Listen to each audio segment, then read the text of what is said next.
खाना बनाकर खिलाने वाली को आज बीमार पड़ने पर कोई एक रोटी देने वाला तक नहीं।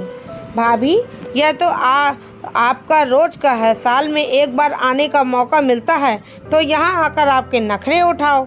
रोज ही कोई न कोई बीमारी लेकर बैठ जाती हैं। मुझे कुछ नहीं पता। मुझसे कोई काम की उम्मीद मत करिएगा कि मैं ससुराल में भी काम करूं और मायके आकर भी काम करूं। रूही की ननद तनु चमकते हुए सुनाकर चली गई।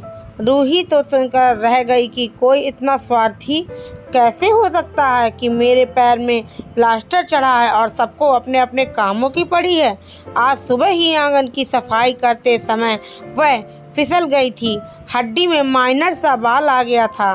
तब भी 15 दिन के लिए प्लास्टर चढ़ा दिया गया था।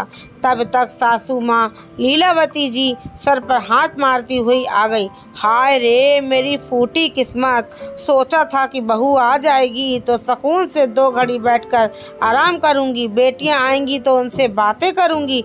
वह बेचारी कितने अरमानों के साथ मायके आई है कि भाभी को सेवा करेगी, लेकिन यहाँ तो तुम उल्टे हम माँ बेटियों से सेवा करवाने के लिए तैयार बैठी हो। मुझे तो लगता है यह सब तुम्हारी सोची समझी चाल है। तुमने जानबूझकर चोट मार ली और प्लास्टर चढ़ाकर बैठ गई। तुम्हारा तो यह रोज का ही है। बड़बड़ाते हुए वहाँ से चली गई। यह है मेरे ससुराल वाले, जिन्होंने एक भी बार मुझसे मेरा हाल चाल पूछना ज़रूरी नहीं समझा। किसी को भी नहीं लगा कि मुझे भी भूख लगी होगी कि कोई मुझे खाना ही दे देता। यह वही लोग हैं जिनकी मैं दिन भर एक टांग पर नाचते हुए सेवा करती हूँ, सबकी एक आवाज़ पर दौड़ती हूँ, और आज मेरे लिए कोई नहीं। ननद जी बता रही हैं कि साल में एक बार आती हैं और मुझे तो लगता है कि मायका ससुराल एक ही जगह होने के कारण वो ससुराल में रुकती ही कितना है।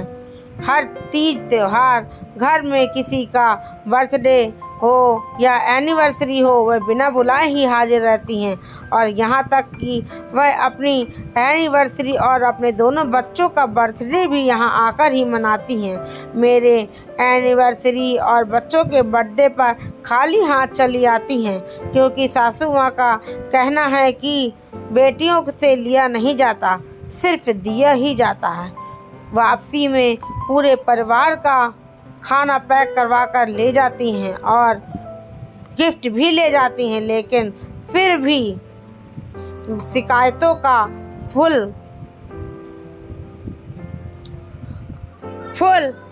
अंतर तैयार ही रहता है और मुंह फूला ही रहता है कि भाभी ने कुछ किया ही नहीं, कुछ दिया ही नहीं। गर्मियों की छुट्टी में तो पूरे महीने के लिए अटैची लेकर आ जाती हैं। सबकी ननद आकर चली भी जाती हैं, लेकिन मेरी ननद जी वापस नहीं जाती, क्योंकि ससुराल में काम करना पड़ेगा। ज़रा ज़रा देर में ननद जी को चाय, बच्चों को ठंडा ताज़ा नाश्ता उसमें भी सुनाती रहती हैं कि मुझसे यह तला भला ना खाया जाएगा। एक दिन मैंने भेल पूरी बना दी तो दोनों माँ बेटी ने यह कहकर नाक में दम कर दिया कि मायके में कुछ देखा हो तब तो बनाना जाने, वहाँ तो लैया ही खाई है तो वही बनाकर रख दी खाने में। रोज़ सुबह शाम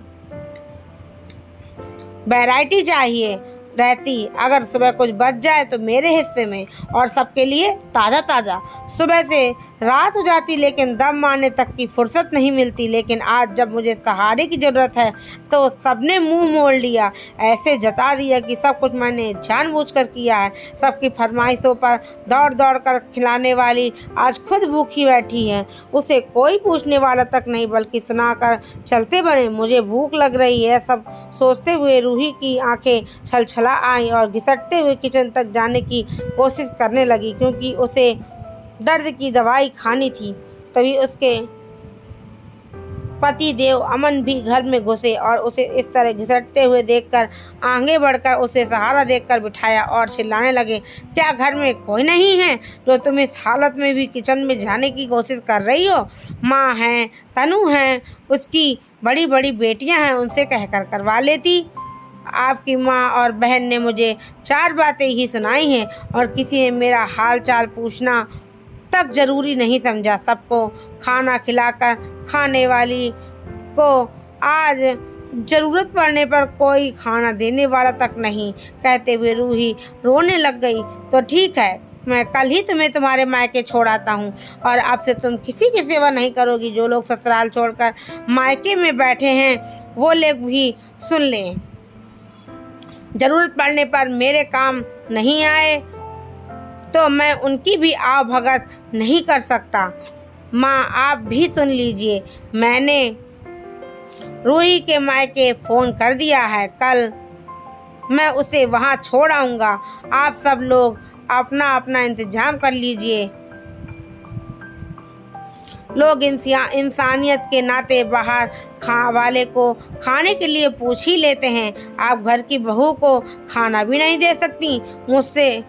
मुझे आपसे तो ऐसी उम्मीद बिल्कुल भी नहीं थी। कहकर अमन जूही को लेकर कमरे की तरफ चला गया। लेकिन आज माँ बहन के व्यवहार ने उसकी आंखें खोल दी थी। दोस्तों, आपको मेरी कहानी कैसी लगी? अगर मेरी कहानी थोड़ी सी पसंद आई तो प्लीज़ मेरे चैनल को लाइक करिए, शेयर करिए, सब्सक्राइब करिए, बेल आइकन जरूर से प्रेस करिए ताकि आने वाले हर वीडियो की नोटिफिकेशन आपको सबसे पहले पहुंच सके। तब तक के लिए जय हिंद, वंदे मातरम।